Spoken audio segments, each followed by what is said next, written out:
My UMBC journey, it's a long one. I began in residential life where I spent most of my career here before moving up into the vice president's office. Oh my gosh, what were my first impressions of UMBC? It was a young place. I came around its 20th anniversary.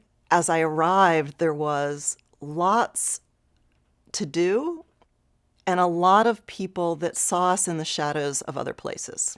And I really think for me and for much of the campus, it was a real turning point that called us to be our best selves.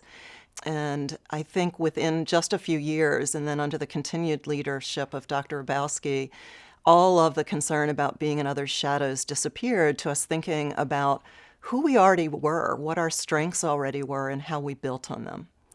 I truly believe that I stand on the shoulders of every leader that came before me. Each of them added something to this place that I got to stand on top of and then strengthen, build, and add just a few more inches. And when people ask me how I've stayed here for 30 years, I always answer because it's been a new place every year I've worked there. We have really strong values. And even though we are a new place every year and have a chance to create, those core values have never changed. And I think they are about inclusion, about authenticity. I think we've become great because we did the right things. The uniqueness of all of those things coming together in one place with the opportunity to create is the dream of someone like me that just likes to push at edges and see where things can go.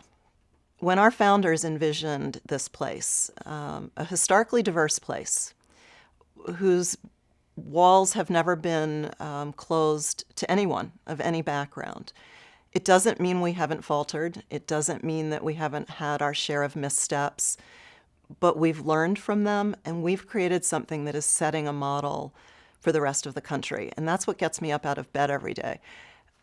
You know, in my job, I get to see the very best that UMBC has to offer, but I also walk through some of the most difficult things that happen on our campus, the losses, the challenges.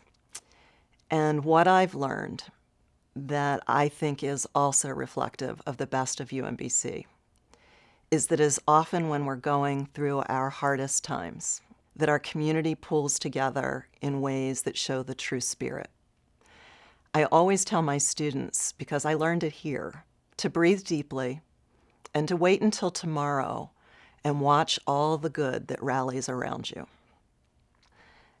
I hope that we see that the core values, the foundation, the blueprint and design that our founders and the pioneers of the first 50 years built doesn't constrain the next generation in using the new technologies, but that they never veer from those core values.